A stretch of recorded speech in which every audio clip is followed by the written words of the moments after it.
Top quality और consistent performance के लिए सिर्फ सिल्वर पंप नाम याद रखना। ಬಿಜೆಪಿ 15 ರಾಜ್ಯಗಳಲ್ಲಿ ಕರ್ನಾಟಕದಲ್ಲಿ ಇಂದಿಗೂ ಸಹಿತ ಸ್ವಂತ ಬಲದಿಂದ ಅಧಿಕಾರ ಆಗಿದೆ 28 ನಿರೀಕ್ಷೆ ಮಾಡಬಹುದು. 28ನೇ ಇಸ್ವಿಯಲ್ಲಿ ಭಾರತೀಯ ಜನತಾ ಪಾರ್ಟಿ ನಾವು ಸ್ವಂತ ಬಲದ ಮೇಲೆ ಅಧಿಕಾರವನ್ನು ಹಿಡಿತೀವಿ. ಈಗಿನ ಸಿಚುವೇಶನ್ ನೋಡಿದರೆ ಪಕ್ಷದೊಳಗಿನ ನಿಮ್ಮ ಗುದ್ದಾಟ, ಭಿನ್ನಾಭಿಪ್ರಾಯ, ರಿಲೇಟಿವ್ಲಿ ನಾನು ಹೆಚ್ಚು ಅದ್ರ ಬಗ್ಗೆ ಪಬ್ಲಿಕ್ ಆಗಿ ಮಾತಾಡಲ್ಲ ಅಂತ ನಾನು ಹೇಳಿದ್ದೇನೆ.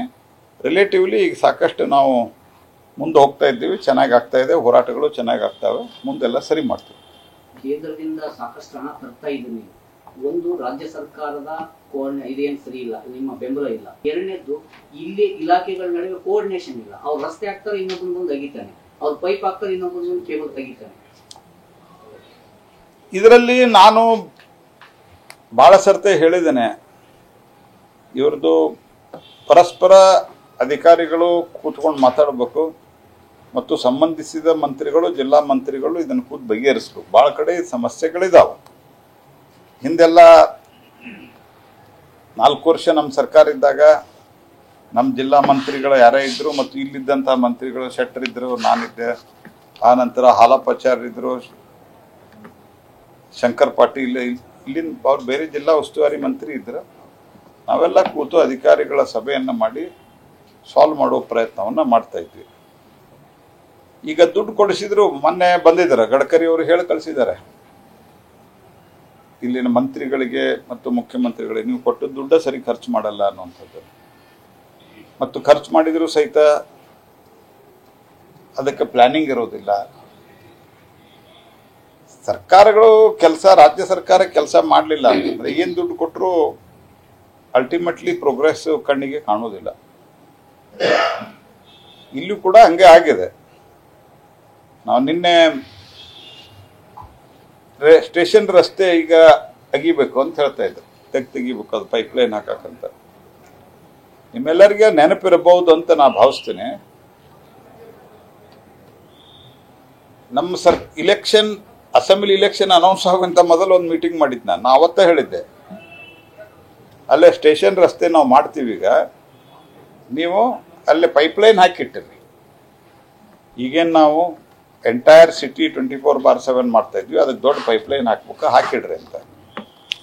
ಮುಂದೆ ಇಲೆಕ್ಷನ್ ಬಂತು, ನಮ್ಮ ಸರ್ಕಾರ ಹೋಯ್ತು. ನಾನು 2-3 ಸರ್ತಿ ರಿಮೈಂಡು ಮಾಡಿದ್ದೆ ಓವರ್ ಟೆಲಿಫೋನ್, ಮಾಡ್ತಾ ಇದ್ದೀವಿ ಅಂತಂದ್ರೆ ನಂದು ಕಾರ್ಯವ್ಯಾಪ್ತಿ ಜಾಸ್ತಿ ಆಗಿರೋದ್ರಿಂದ ಅಲ್ಲಿ ಯಾರು ನೋಡಿಲ್ಲ, ಅವ್ರು ರಸ್ತೆ ಮಾಡಿದ್ರೆ ಇವ್ರು ಅಗಿತೀವಿ ಅಂತ ಅಪ್ಲಿಕೇಶನ್ ಕೊಟ್ಟಿದ್ದಾರೆ. ಸರ್ಕಾರ ಸರಿ ಕೆಲಸ ಮಾಡಲಿಲ್ಲ ಅಂದ್ರೆ ಜನಪ್ರತಿನಿಧಿಗಳು ಅಪೋಸಿಷನ್ದಾಗ ಅದರಾಗೂ ಇದ್ದಾಗ ಭಾಳ ಕಷ್ಟ ಆಗ್ತದೆ. ನಮ್ಮ ಇಬ್ಬರು MLAಗಳು ತಮ್ಮ ಕ್ಷೇತ್ರದಲ್ಲಿ ಅವರು ರಿವ್ಯೂ ಮಾಡೋದು ಮಾಡ್ತಾ ಇದ್ದಾರೆ. ಆದರೆ ಅಲ್ಟಿಮೇಟ್ಲಿ ಇದಕ್ಕೊಂದು ದಂಡವನ್ನು ಹಿಡಿದು ಮಾಡಿಸ್ಬೇಕಾದಂಥದ್ದು ರಾಜ್ಯ ಸರ್ಕಾರ, ಅದು ವಿಫಲ ಆಗ್ತದೆ. ನಾವು ಸಫರ್ ಆಗಲಿಕ್ಕೆ, ನಾವು ಇಲ್ಲಿ ಜನಪ್ರತಿನಿಧಿಗಳಾಗಿರೋದ್ರಿಂದ ನಾವು ಸಫರ್ ಆಗ್ಲಿಕ್ಕೆ ಬಿಡಲಾರದಂತೆ ಎಲ್ಲ ರೀತಿಯ ಪ್ರಯತ್ನವನ್ನು ನಾವು ಮಾಡ್ತೀವಿ. ನಮ್ಮ ಕರ್ತವ್ಯವನ್ನು ನಾವು ನಿಭಾಯಿಸ್ತೀವಿ. ಅಗತ್ಯ ಬಿದ್ದರೆ ರಸ್ತೆಯಲ್ಲಿ ನಿಂತು ಹೋರಾಟವನ್ನು ಮಾಡ್ತೀವಿ.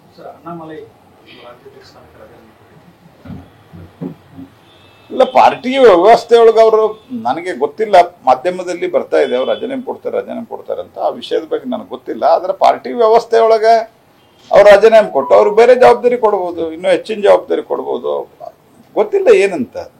That is, party is so big. ಜನ ಏನೇ ಮಾಡಿದ್ರು ಸಹಿತ ನಮ್ಗೆ ಕೆಲಸ ಮಾಡಲಿಕ್ಕೆ, ಜವಾಬ್ದಾರಿ ಕೊಡ್ಲಿಕ್ಕೆ ಇನ್ನೂ ಜನ ಬೇಕು. ನೀವು ಯಾರು ಇಂಟ್ರೆಸ್ಟ್ ಇದ್ರೆ ನಿಮಗೂ ಒಂದು ಜವಾಬ್ದಾರಿ ಕೊಡ್ತೀವಿ. ಮೈತ್ರಿ ಪಕ್ಷದ ಒಂದು ಏನು ಆಗ್ರಹದ ಮೇರೆಗೆ ಇದನ್ನ ಮಾಡ್ತಾ ಇದ್ದಾರೆ, ಅವರು ಬದಲಾವಣೆ ಮಾಡ್ಬೇಕಂತ. No, that is not correct. As of now BJP is independent there. ಆ ರೀತಿ ಇದೆ ಅಂತ ನನಗೆ ಅನಿಸಿಲ್ಲ. ಬಟ್ ನಾನು ಇನ್ನೂ ಅದ್ರ ಬಗ್ಗೆ ಮಾತಾಡಿಲ್ಲ. ನನಗೆ ಇತ್ತೀಚೆಗೆ ಅಣ್ಣಾಮಲೈ ಅವರು ಸಿಕ್ಕಿನೂ ಇಲ್ಲ. ಒಂದು 2-3 ತಿಂಗಳ ಹಿಂದೆ ನನ್ನ ಹತ್ರ ಬಂದಿದ್ರು ಅವರು. ಅದಾದ ನಂತರ ನನಗೆ ಅವರಿಗೆ ಮಾತಾಗಿಲ್ಲ.